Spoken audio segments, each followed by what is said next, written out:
Hello ladies and gentlemen, welcome back to the ADian channel. It's 2023, I'm doing my first video of the year here. I've decided I want to start doing a lot more sort of content like this, sort of sat at a desk or something like that.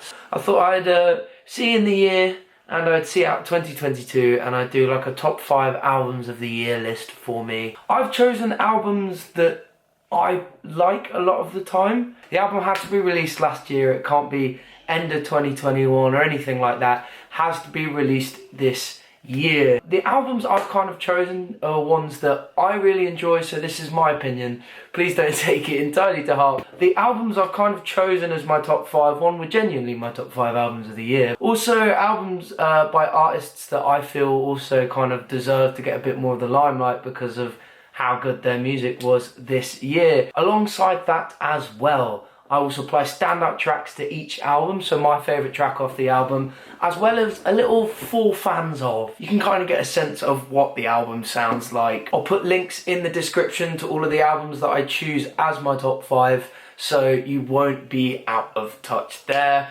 But I can't obviously play the records on here because YouTube is an absolute... Without further ado, we are going to go to ADian's top 5 albums of 2022. So, in at number 5 is Signals by St. Jude. So this guy is a London producer who's only sort of recently started gaining traction. His record is something to me that is like I've never really heard before. It's this blissful yet thoughtful, but also dark and meaningful at the same time. It creates this soundscape that's reminiscent of being born and raised in a city. He's got these kind of synths that go throughout the record that almost give a feeling of being like in a dimly lit street light. Over the top, he's got these lyrics that kind of describe the story of what it's like to be a young adult or teenager in the city. Only takes my number 5 spot though, because it's his first album. There are moments on the album, there are a few sort of filler tracks that I understand what he's trying to do with those sorts of things, have like the skits, well they're not even really skits, they're more like stories, but can still definitely suggest this album though.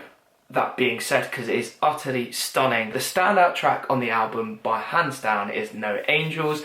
It's got this almost drum and bass hip hop drum beat and feel to it, alongside some just incredible sound design. If you like people like King Cruel, Neighbourhood, The Streets, then Signals is 100% for you. I can't suggest it more. So my number 4 album of 2022, and to me it's a heartfelt one. It's quite an upsetting one to have to say this, but Noisea's apparent third and final album, Closer. Noisia took to their social media in April of 2022 to announce that they were making one last album. Closer is, in their eyes, their final last hoo-ha to say, this is what we love doing as an album, and my God, does it not disappoint. As a drum and bass album, it's possibly one of the best albums you're ever gonna hear. Not only is it a Noisia record, it's a record that covers any subgenre of drum and bass that you could want, from rollers, jump up, to a little bit of bass line as well. It's just an utterly stunning record. What makes Closer so incredible is how reminiscent it is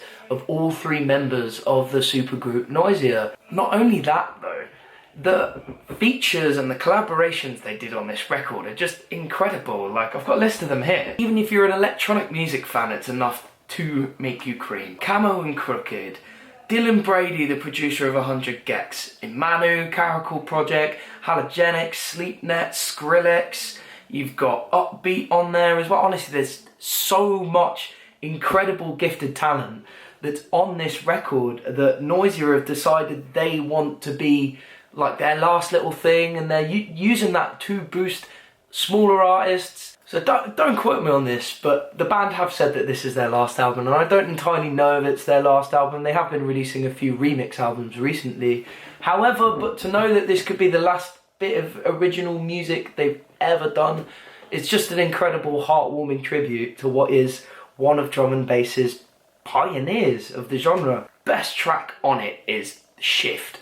It's this like Rollers style tune that just has this like repetitive thing over the top of it, and when the drop comes in, it's just, oh, it's unbelievable. But if you're a fan of like Sub Focus, Pendulum, Flume, Skrillex, Camo and Crooked, any of the artists I mentioned as collabs, check this album out because it's possibly one of the best drum and bass records I have ever heard. Moving on to number 3. By coincidence, it's LP3 by Hippocampus.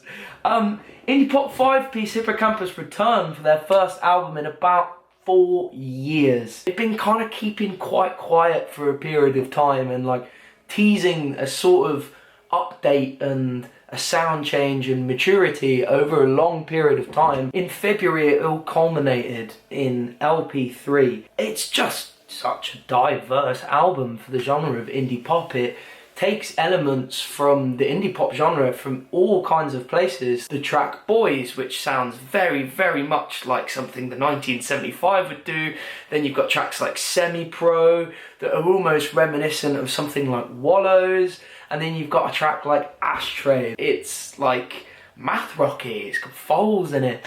This album is an incredibly diverse album that turns it into something that creates a teenage innocence that models the story of someone who's kind of going through a breakup or growing and maturing, and it shows that that's what Hippocampus have done there on their 3rd album now. And they've created this record that is an adult record. There are moments in there where it does seem to dip, but even then it adds to the story and the idea of being a teenager in America. The standout track from the record, mentioned earlier, was Boys. This 1970s style, epic chorus, catchy melodies, incredible guitar, blissful synths, wide synths, epic synths. This album, and especially that track, has everything. So if you're a fan of 1975, Wallows, Vampire Weekend, Kooks, any of those indie pop bands, this is the album for you because it just covers everything. Like, you can't be disappointed by this record if you like indie. In my number 2 spot for 2022 is...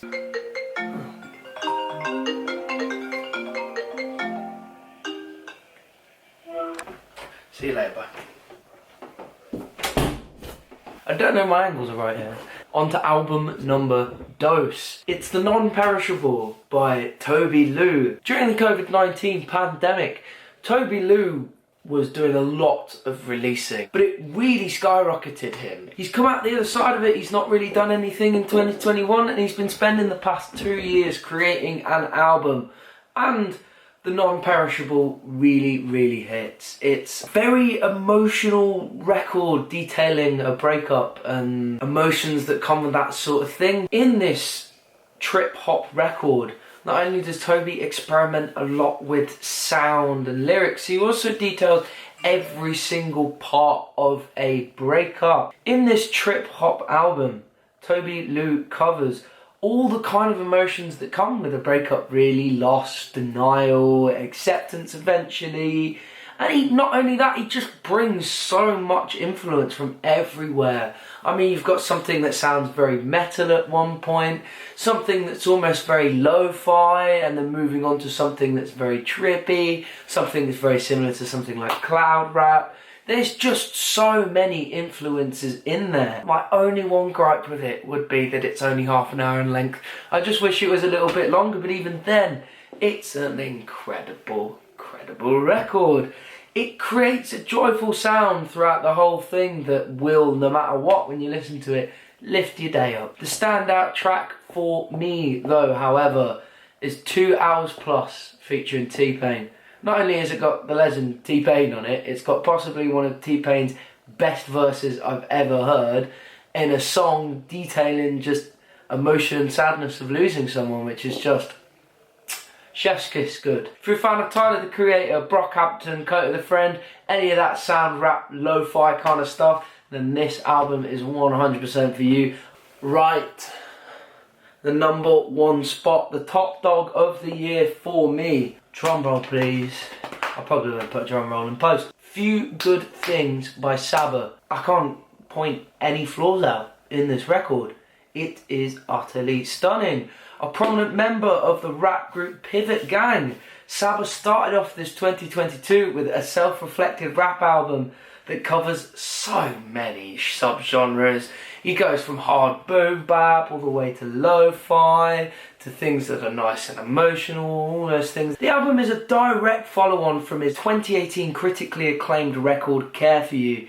Few Good Things follow similar themes, but in a much sort of more positive sense of the word. Care For You was written just after the loss of Saba's cousin, who was a very, very close friend of his and a family member. Few Good Things comes after the tragic death of Saba's longtime friend, Squeak Pivot, DJ Squeak, who passed away unfortunately in 2021. So for this record, Saba removes a lot of the dark and traumatic sense of loss that comes from Care For You and the whole idea of Care For You, and kind of takes those feelings and puts them into a lesson, a teachable lesson, but still getting the point across. The album talks specifically on Chicago rap's music and its history of violence and like cultural appropriation and all this kind of stuff, and the ways that it talks about it, and talks about it in a sense of to make a better world, and how it can be, how the reasons for these sorts of things, and just the way it's all put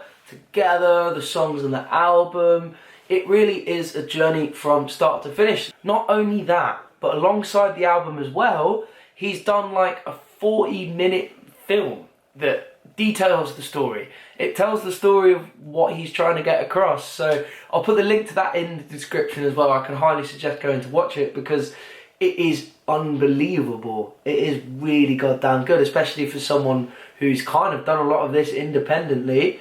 It's utterly stunning to see, and my favourite album by far of 2022. The standout track on the record is 2012. It is emotional, it's got some hard verses, it's got a good beat behind it. It's so well done. So if you're a fan of Kendrick, No Name, Smino, any of the lo-fi stuff, even a bit of Kanye, I can highly suggest going to check out this record. That's it from me, guys. I really hope you enjoyed this video. Let me know what you think. Be sure to like, subscribe, share the video, anything like that. That will be absolutely perfect. All the links to all of the albums that I've mentioned will be in the description, so go check them out if you like what you hear. For now, that's peace from me. I hope you guys enjoy 2023, because there's a lot more coming, I can assure you of that. But if you have any ideas, put them in the comments, let me know. See you later.